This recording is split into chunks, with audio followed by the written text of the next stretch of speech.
Hello दोस्तों, स्वागत है आपका आपके अपने YouTube channel wifi exam point में। फ्रेंड्स, मैंने इस वीडियो में हड़प्पा सभ्यता ऑब्लिक सिंधु सभ्यता को कवर किया है। उसके सभी मोस्ट इम्पोर्टेंट प्रश्नों को इस वीडियो में वन लाइनर के रूप में संग्रहित किया है। अगर आपको ये वीडियो अच्छी लगे तो आप इसको लाइक कर दें और अपने फ्रेंड के साथ शेयर कर दें। और अभी तक अगर आपने हमारा चैनल सब्सक्राइब नहीं किया है तो आप इसको सब्सक्राइब कर लें और बेल के ऑल वाले बटन को प्रेस कर दें, जिससे हमारी आने वाली वीडियो की सभी नोटिफिकेशन आपको सबसे पहले मिल सके। तो चलिए दोस्तों, देखते हैं प्रश्नों को। देखते हैं पहला प्रश्न। पहला प्रश्न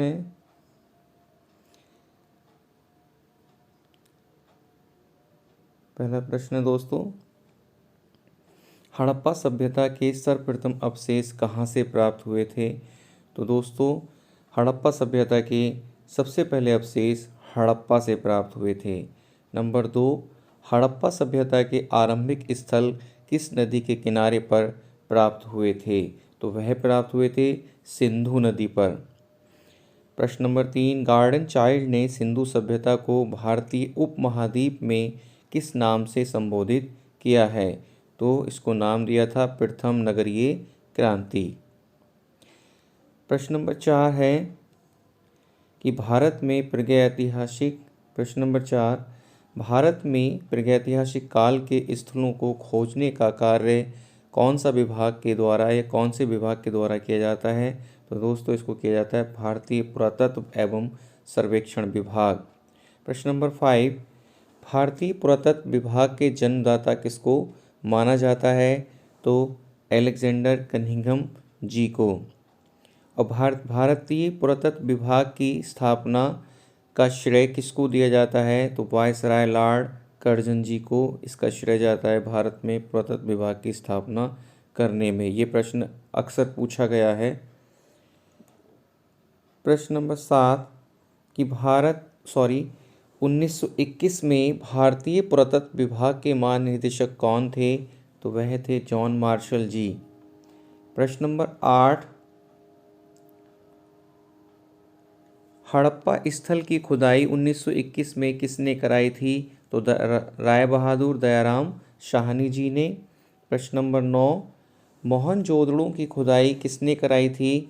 तो मोहनजोदड़ो की खुदाई कराई थी रखाल दास बनर्जी ने 1922 ईस्वी में। प्रश्न नंबर 10, सिंधु सभ्यता के लोगों ने सर्वप्रथम तांबे में टिन मिलाकर कांसा तैयार किया, अतः इसको कांस्य युगीन सभ्यता भी कहा जाता है।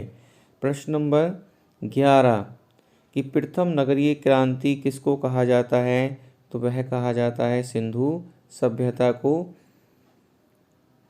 प्रश्न नंबर 12, कार्बन डेटिंग प्रणाली के अनुसार हड़प्पा सभ्यता का उपयुक्त काल निर्धारण क्या है? हड़प्पा सभ्यता का तो वह है 2500 ईसा पूर्व से 1750 ईसा पूर्व तक।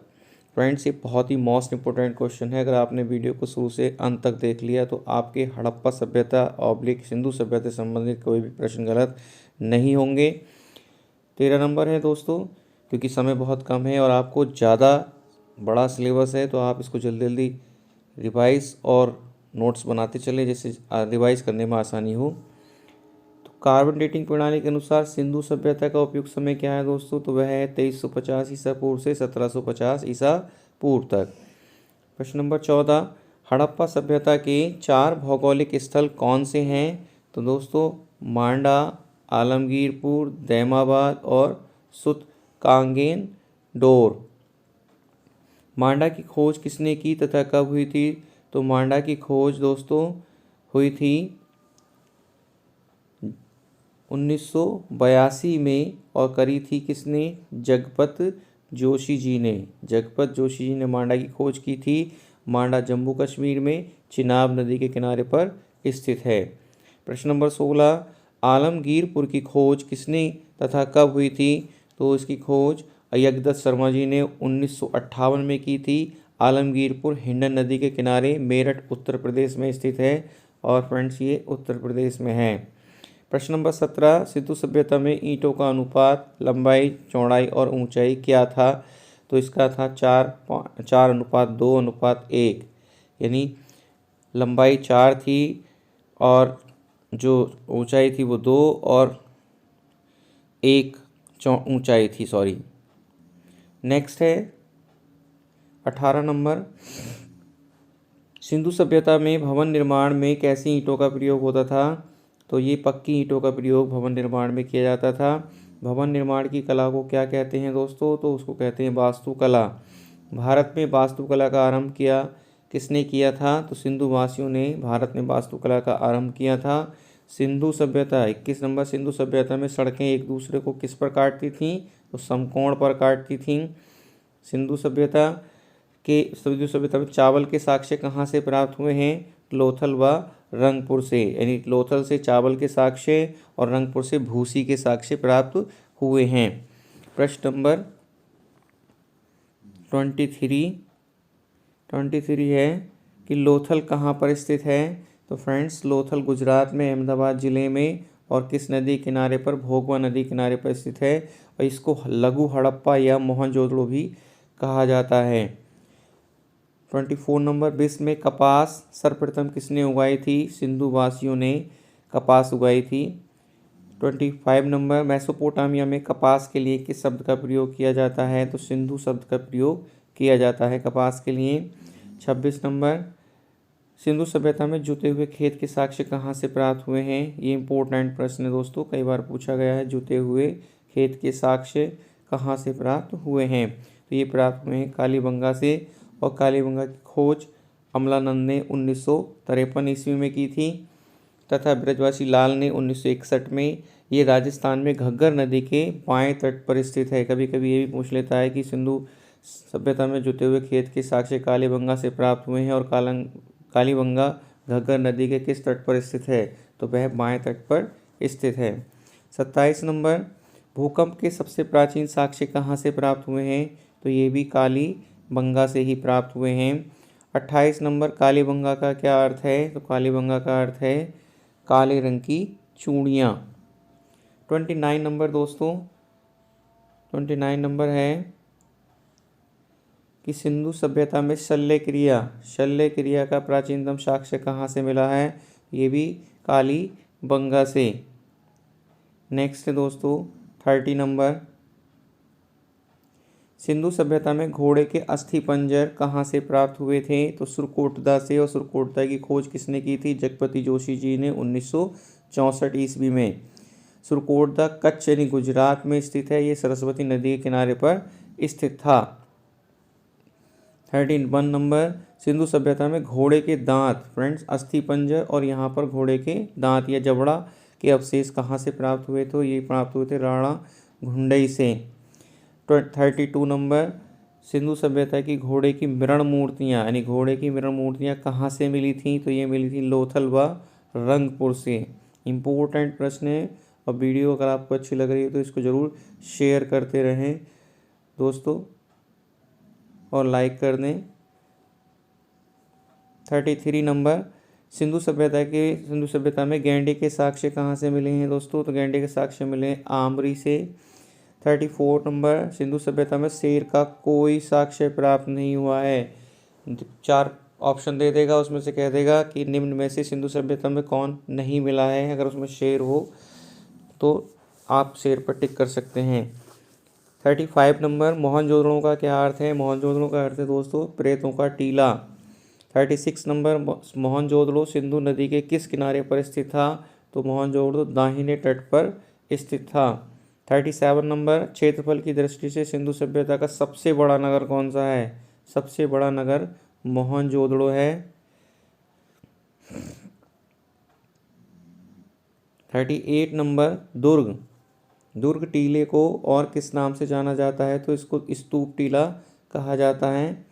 39 नंबर, सिंधु सभ्यता में विशाल स्नानागार कहाँ पर स्थित था? तो ये मोहनजोदड़ो में स्थित था। 40 नंबर, सिंधु सभ्यता में एक मुद्रा पर नाव का चित्रण के साक्ष्य कहाँ से मिले थे? तो ये भी मोहनजोदड़ो से मिले थे, एक मुद्रा पर नाव के चित्रण। 41 नंबर, हड़प्पा सभ्यता का सर्वाधिक उत्तरी स्थल कौन सा है? तो सर्वाधिक उत्तरी स्थल मांडा, जम्मू कश्मीर। 42 नंबर। ये सभी प्रश्न दोस्तों बहुत ही इंपॉर्टेंट हैं, आप इसमें से एक दो प्रश्न आपको परीक्षा में जरूर मिल जाएंगे। सिंधु सभ्यता का सर्वाधिक पूर्वी स्थल कौन सा है? तो ये आलमगीर, मेरठ, उत्तर प्रदेश। 43 नंबर। सिंधु सभ्यता का सर्वाधिक दक्षिणी स्थल कौन सा है? तो ये दैमाबाद, महाराष्ट्र में है। 44 नंबर। सिंधु सभ्यता का सर्वाधिक पश्चिमी स्थल कौन सा है? तो सुतकांग, इंदौर, बलूचिस्तान, पाकिस्तान में है। नेक्स्ट है 45 नंबर। सिंधु सभ्यता में क्रय विक्रय का माध्यम क्या था? यानी उस समय क्रय विक्रय किस तरीके से किया जाता था? तो वहाँ पर वस्तु विनिमय के द्वारा क्रय विक्रय का किया जाता था। 46 नंबर। सिंधु सभ्यता के किसी भी स्थल से मुद्रा के प्रमाण नहीं मिलते हैं। 47 नंबर। पशुपति शिव की मोहर सिंधु सभ्यता में कहाँ से प्राप्त हुई थी? तो फ्रेंड्स ये मोहनजोदड़ो से प्राप्त हुई थी। 48 नंबर। पशुपति मोहर पर कुल कितने जानवर के चित्र अंकित हैं? ये इंपॉर्टेंट प्रश्न है और कई बार पूछा गया है कि पशुपति मोहर पर कितने जानवरों के चित्र हैं? तो कुल 6 जानवरों के चित्र हैं। और कौन कौन है? बाघ, हाथी, गेंडा, भैंसा और 2 हिरन। 49 नंबर। सिंधु सभ्यता में मलेरिया के साक्ष्य, यानी मलेरिया के साक्ष्य, ये प्रश्न पूछा गया है। मलेरिया के साक्ष्य कहाँ से प्राप्त हुए हैं? तो ये मोहनजोदड़ो से प्राप्त हुए हैं। नेक्स्ट है 50 नंबर कि सिंधु 50 नंबर है कि सिंधु सभ्यता में मनुष्य के साथ बकरे को दफनाए जाने के प्रमाण कहाँ से प्राप्त हुए हैं? तो ये प्राप्त हुए हैं लोथल से। कहाँ से प्राप्त हुए हैं दोस्तों? लोथल से प्राप्त हुए हैं मनुष्य के साथ बकरे के दफनाए जाने के साक्ष्य। 51 नंबर। हड़प्पावासी चांदी कहाँ से प्राप्त करते थे? तो राजस्थान की जावर व अजमेर की खानों से हड़प्पावासी चांदी प्राप्त करते थे। 52 नंबर। सिंधु सभ्यता में पूर्ण नग्न नर्तकी की मूर्ति कहाँ से प्राप्त हुई है? तो ये मोहनजोदड़ो से प्राप्त हुई है। नेक्स्ट है 53 नंबर कि सिंधु सभ्यता का एकमात्र स्थल जहाँ से बक्राकार ईंटें, यानी बक्राकार ईंटें प्राप्त हुई हैं, तो ये चनहूदड़ो से हुई है। और ये एक औद्योगिक नगर था चनहूदड़ो, हड़प्पा सभ्यता में या सिंधु सभ्यता में। 54 नंबर कि सिंधु सभ्यता में ईंट पर एक बिल्ली का पीछा करते हुए, यानी एक बिल्ली का पीछा करते हुए कुत्ते के पंजे के निशान कहाँ से मिला था? तो ये भी चनहूदड़ो से मिला है। सिंधु सभ्यता का समाज कैसा था दोस्तों? तो ये मातृसत्तात्मक परिवार था। 56 नंबर। सिंधु सभ्यता का प्रमुख खेल कौन सा था? प्रमुख खेल था पासा। यहाँ के लोग योगासन भी करते थे, यानी खेल प्रमुख जो था वो पासे का था और लोग साथ में योगा भी करते थे। 57 नंबर। 57 नंबर है दोस्तों कि सिंधु सभ्यता में पशु बलि का प्रमाण कहाँ से मिला है? पशु बलि का प्रमाण कहाँ से प्राप्त हुए हैं? तो ये मोहनजोदड़ो और कालीबंगा से।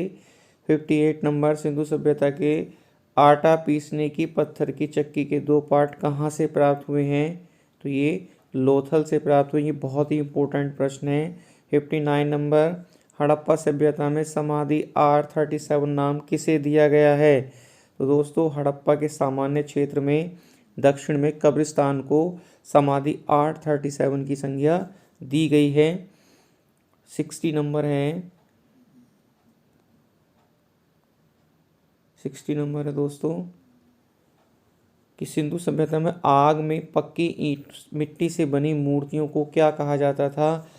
टेराकोटा या टेराकोटा फिगरिन, इनको मृण मूर्तिकाएं कहा जाता है। और इसका प्रयोग जो होता था दोस्तों खिलौने व पूज्य प्रतिमाओं के निर्माण में होता था। ये प्राय मानव व पशुओं की प्राप्त हुई हैं। मानव की मूर्तियाँ ठोस होती थीं और पक्षियों की पशु पक्षियों की मूर्तियाँ जो होती थीं वो खोखली होती थीं। सिंधु सभ्यता में गाय, यानी गाय के कोई भी प्रमाण नहीं मिलते हैं। गाय के प्रमाण वैदिक सभ्यता में मिलते हैं। 67 नंबर है कि सिंधु सभ्यता की लिपि कैसी थी? तो ये चित्रात्मक लिपि थी। सिंधु लिपि जो है दाएं से बाएं ओर लिखी जाती थी। नेक्स्ट है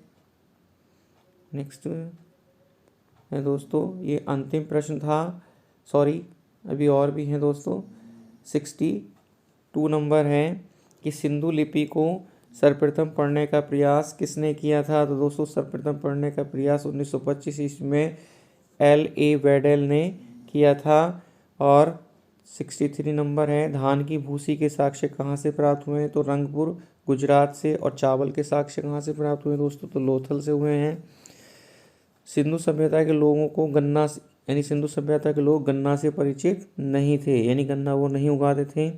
65 नंबर, सिंधु सभ्यता में ये कहाँ से प्राप्त हुआ कि एक वृक्ष के मुंह में मछली पकड़े हुए एक चिड़िया को दर्शाया गया है तथा नीचे एक लोमड़ी का चित्र है। तो ये लोथल से प्राप्त हुआ है दोस्तों। ये लोकल लिख गया है, आप इसको लोथल कर लें।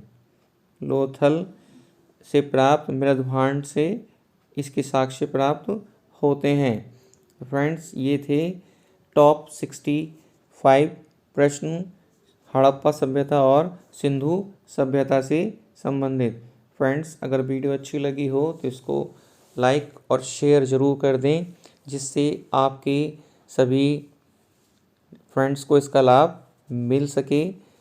फ्रेंड्स ऐसी ही वीडियो पाने के लिए हमारे चैनल को आप सब्सक्राइब कर लें और बेल के आइकन को प्रेस जरूर कर दें, जिससे हमारी आने वाली वीडियो की सभी नोटिफिकेशन आपको समय से मिल सके। वीडियो देखने के लिए धन्यवाद।